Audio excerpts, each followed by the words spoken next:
Hello friends, আরেকটি নতুন ভিডিওতে তোমাদের সকলকে স্বাগত জানাচ্ছি। তোমাদের সামনেই এসএসসি জিডি, ডাব্লিউবিপি কেপি আরও বিভিন্ন এক্সাম এসে উপস্থিত হয়েছে, এনটিপিসি আছে। তো তোমাদের জন্য বেশ কিছু ইম্পর্টেন্ট ম্যাথামেটিক্স নিয়ে উপস্থিত হয়েছি। এই চ্যানেলে রেগুলার বা প্রতিনিয়ত আমি তোমাদের জন্য রিজনিং, ম্যাথামেটিক্স, স্কুল লেভেলের পড়াশোনার কোয়েশ্চেন প্রোভাইড করে থাকি। তোমরা অবশ্যই এই চ্যানেলটিকে ফলো করতে পারো। তো চলো বন্ধুরা, দেখে নিই আজকে কি ইম্পর্টেন্ট ম্যাথামেটিক্স রয়েছে।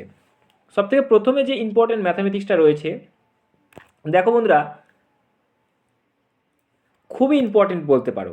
প্রায় এক্সামে বা বইয়েতে তোমরা এই টাইপের ম্যাথামেটিক্স দেখে থাকতে পারো এবং এগুলো অতি সহজে করা সম্ভব। দেখো বন্ধুরা, দেখেই হয়তো ভয় লাগতে পারে কীভাবে করছি। দেখো, প্রথমত একটা ধারণা তোমাদের থাকা উচিত। দেখো, এখানে লেখা আছে 999.98/99 ইন্টু 99 আছে। এটার মানে কিন্তু তোমরা সবসময় এভাবে খেয়াল করতে পারো, এর মানে কিন্তু 99-এর সাথে 999-এর গুণ এবং 99-এর সাথে এই 98/99-এর গুণ। অর্থাৎ যদি কখনো এমনটা দেখে থাকো যে পূর্ণতে আছে এবং 99 দিয়ে গুণ আছে, তো তখন তোমরা অবশ্যই ভেবে নেবে এই জিনিসটা যে এই 99-এর সাথে একবার হচ্ছে এই 999-এর গুণ, আর এই 99-এর সাথে একবার 98/99-এর গুণ, গুণ চিহ্ন দেওয়া আছে। তার মানে তোমাদেরকে কী করতে হবে, জিনিসটা আরও যদি ইজিলি বুঝিয়ে বলি তাহলে একটু ভালো করে খেয়াল করো। ধরো তোমাদের আমি একটা নাম্বার লিখে দেখাচ্ছি, 1.1/2। এই যে পূর্ণ দেওয়া আছে 1.1/2, এর মানে কিন্তু 1 + 1/2। অ্যাকচুয়ালি 1.1/2 মানে হচ্ছে 1 + 1/2। অনেক জায়গায় এরকম দেখতে পারো 3.2/3, এর মানে কিন্তু 3 + 2/3। এইটা তোমাদের বোঝা উচিত আগে। তার মানে এখানে যে 999.98/99 রয়েছে, তার মানে আমরা কী লিখতে পারি বন্ধুরা? অবশ্যই তার মানে আমরা এটাকে লিখতে পারি, দেখো আমি লিখে দেখাচ্ছি, 999.98/99। তার মানে আমি লিখতে পারি 999 + 98/99। এই জিনিসটা আমি লিখতে পারি। এবং গুণ 99 আছে, এই যে গুণ চিহ্ন দিয়ে 99 আছে, এর অর্থ 99-এর সাথে একবার 999-এর গুণ আর 99-এর সাথে একবার 98/99-এর গুণ। এই গুণটা কিন্তু আমাদেরকে করতে হবে। তো এই গুণটা করা একদম ইজি। আমি প্রসেসটা প্রথমে বুঝিয়ে বললাম, এখন আমি গুণের প্রসেসটা দেখাচ্ছি তোমাদের। দেখো কত ইজিলি আমি এই গুণটাকে সলভ করতে পারি।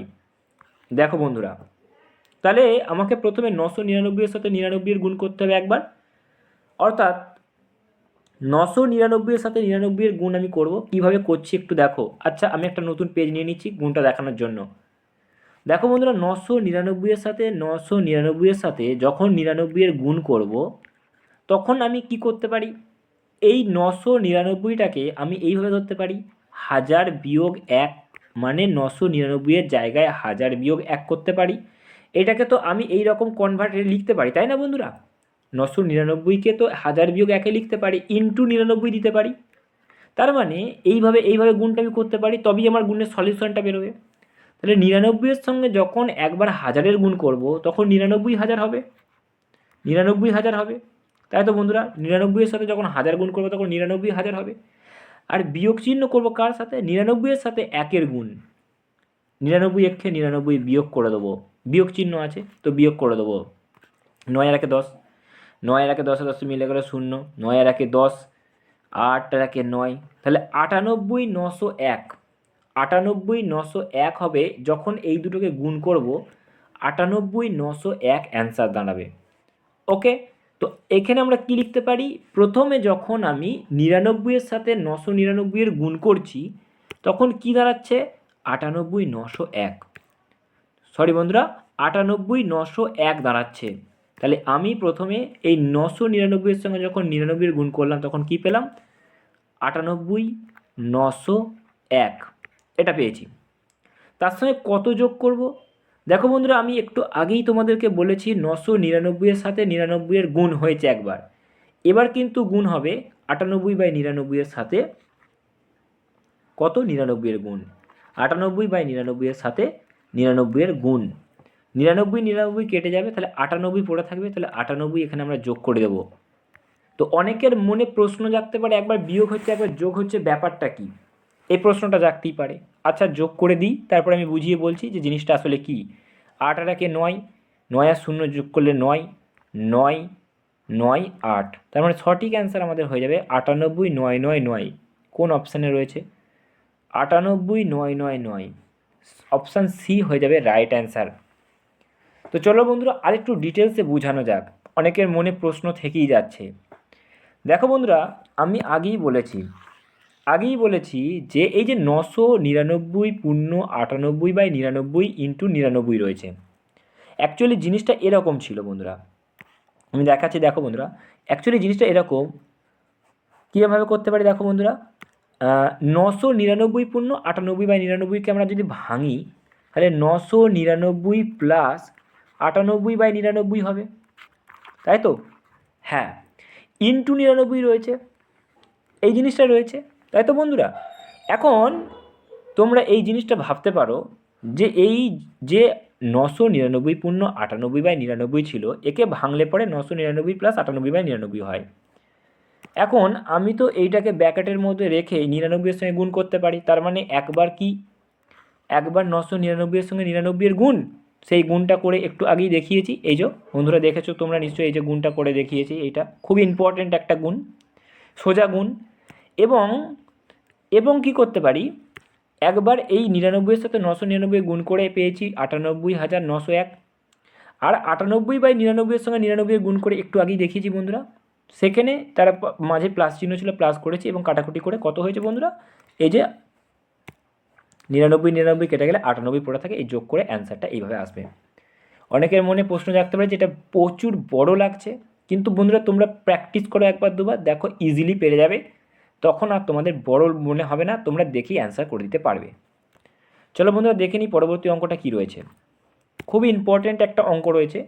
যদি x⁻100 প্লাস x⁻99 প্লাস কে, এই রাশিটি x+1 দ্বারা পূর্ণ বিভাজ্য হয়, তাহলে কে এর মানটা আমাদেরকে জানতে চাইছে, কে এর মান কত হবে আমাদেরকে বলতে চাইছে। ওকে বন্ধুরা, তো কীভাবে কে এর মান বার করব? দেখো বন্ধুরা, এই টাইপের অঙ্কর ক্ষেত্রে এই যে x+1 লেখা আছে, এই x+1 সমান সবসময় 0 হবে। যখন কোনো কিছু পূর্ণ বিভাজ্য হয় না, তখন সেটা 0 হয়। ওকে, যখন কোনো কিছু পূর্ণ বিভাজ্য হয় তখন সেটা 0 হয়। তাহলে x+1 এর ভ্যালু 0, তাহলে x এর ভ্যালু, এই 1টাকে যদি এদিকে নিয়ে যায় তাহলে -1, x এর ভ্যালু কী দাঁড়াচ্ছে? -1। ওকে বন্ধুরা, তো x এর ভ্যালু কী দাঁড়াচ্ছে? -1, কারণ 1টাকে ওদিকে নিয়ে যাচ্ছি, -1 হয়ে যাচ্ছে। এখন দেখো, আমার অঙ্কটা বলেছে x⁻100 প্লাস x⁻99 প্লাস কে। এখন কে এর মান জানতে চেয়েছে, পূর্ণ বিভাজ্য হতে হবে। দেখো বন্ধুরা, x এর ভ্যালু -1, তাহলে অ্যাকচুয়ালি -1 পাওয়ার 100 প্লাস চিহ্ন, x⁻99, x এর ভ্যালু -1 তার পাওয়ার 99, তাই তো বন্ধুরা? এরকমই তো চাইছে। হ্যাঁ, ভালো করে দেখো বন্ধুরা, প্লাস কে, এইটা জিনিসটা আমাদেরকে বলা আছে। এখন একটা জিনিস খেয়াল করো, যে এই যে মাইনাসকে যখন আমরা 100 বার মাল্টিপ্লাই করবো বা গুণ করব, এই যে -1কে যখন 100 বার গুণ করব, তো মাইনাসকেও 100 বার গুণ করতে হবে, 1কেও 100 বার গুণ করতে হবে। এই যে 1 রয়েছে, মাইনাসকেও 100 বার গুণ করতে হবে, 1কেও 100 বার গুণ করতে হবে। মাইনাসকে 100 বার গুণ করলে প্লাস হয়ে যায়, আর 1কে 100 বার গুণ করলে 1 হয়, প্লাস চিহ্ন দেওয়া আছে। দেখো বন্ধুরা, মাইনাসকে 99 বার গুণ করতে হবে, কারণ -1 পাওয়ারে 99 রয়েছে, তাহলে মাইনাসকে যখন 99 বার গুণ করবো তখন কী দাঁড়াবে? মাইনাস দাঁড়াবে। আর 1কে যখন 99 বার গুণ করবো তো 1ই দাঁড়াবে, প্লাস কে দাঁড়ালো। ওকে বন্ধুরা, এখন এই যে একটা রয়েছে, প্রথমে একটা লিখে দিলাম, এই যে প্লাসে মাইনাসে মাইনাস হয় লিখে দিলাম, 1 আছে 1 লিখে দিলাম, প্লাস কে রয়েছে। দেখো বন্ধুরা, +1 -1 কেটে গেল। এখন প্লাস কে রয়েছে, প্রশ্ন হচ্ছে পূর্ণ বিভাজ্য হবে, তাহলে কে এর ভ্যালু কত হবে? অবভিয়াসলি কে এর ভ্যালু 0 হতে হবে, তবেই পূর্ণ বিভাজ্য হবে। যদি কে এর ভ্যালু 1 হয় তাহলে পূর্ণ বিভাজ্য কোথায় আর হলো, তখন তো 1 থেকে যাচ্ছে। যদি 2 হয় তাহলে তো 2 থেকে যাচ্ছে, 0 থাকতে হবে। পূর্ণ বিভাজ্য তখনই হয় যখন ভ্যালু 0 হয়, পূর্ণ বিভাজ্য তখনই হয় যখন ভ্যালু 0 হয়, তো কে এর ভ্যালু 0 হয়ে যাবে। ওকে বন্ধুরা, চলো দেখে নেওয়া যাক পরবর্তী অঙ্কটা কী রয়েছে। এক্স প্লাস ওয়ান বাই এক্সের মান হচ্ছে root three, x plus one by এক্সের মান হচ্ছে রুট থ্রি। তাহলে x to the power three plus one by x to the power থ্রির ভ্যালু আমাদেরকে বার করতে বলেছে। এটা তো অত্যন্ত সোজা। A cube plus B cube এর ফর্মুলা আমরা কাজে লাগিয়ে দেবো। X cube plus one by X cube, তার মানে A cube plus B cube এর ফর্মুলা তোমরা যদি না জেনে থাকো চলো আমি লিখে দিচ্ছি, দেখে নাও। এক্স প্লাস ওয়ান বাই এক্সের whole cube minus three into x into one by x আর ব্র্যাকেটের মধ্যে x plus one by x, এইটা হচ্ছে আমাদের ফর্মুলা। ওকে বন্ধুরা, এখন খালি মান বসিয়ে দেওয়া। যেমন এক্স প্লাস ওয়ান বাই এক্সের পাওয়ার এর ভ্যালু কত, রুট থ্রি। তাহলে আমি এখানে রুট থ্রি বসিয়ে দেবো প্রথমে রুট থ্রি বসাবো। রুট থ্রির পরে একটা কিউব আছে, কিউব বসিয়ে দিলাম। ওকে বন্ধুরা, কিউব বসিয়ে দিলাম। তারপরে মাইনাস আছে, এই এক্স এক্স কেটে গেল, মাইনাস আছে, থ্রি আছে, কারণ থ্রি একে থ্রি ইন্টু আছে, এক্স প্লাস ওয়ান বাই এক্সের মান রুট থ্রি। এই ছিল আমার অঙ্কটা বন্ধুরা। এই যে আমি ব্র্যাকেট করে দিচ্ছি, এই অঙ্কটা আমার ক্যালকুলেশনের মাধ্যমে এলো। রুট থ্রিকে তিনবার গুণ করলে কী হয়, থ্রি রুট থ্রি হয়, থ্রি রুট থ্রি হয়, মাইনাস আছে আর থ্রি রুট থ্রি গুণ করলে থ্রি রুট থ্রি হয়। তাহলে three root three plus three root three minus three root three, তাহলে সঠিক অ্যান্সার হয়ে যাবে জিরো। তো জিরো আমাদের রাইট অ্যান্সার হয়ে যাবে। খুবই ইম্পর্টেন্ট একটা অঙ্ক, খুবই ইন্টারেস্টিং একটা অঙ্ক। তো জিরো হয়ে যাবে আমাদের রাইট অ্যান্সার, জিরো হবে আমাদের রাইট অ্যান্সার। অনেক বইয়েতে তোমরা দেখে থাকবে। এই ছিল তিনটি ইম্পর্টেন্ট প্রশ্ন। যদি তোমাদের বুঝতে অসুবিধা হয় তোমরা ভিডিওটা আরেকবার দেখে নেবে, আর তাতেও বুঝতে অসুবিধা হলে কমেন্টে অবশ্যই জানাবে এবং বলবে যে বুঝতে অসুবিধা হয়েছে, তাহলে আমি আবারও বুঝিয়ে দেওয়ার চেষ্টা করব। ওকে বন্ধুরা, তো আজকের মতো এখানেই শেষ করছি, দেখা হচ্ছে পরের ভিডিওতে।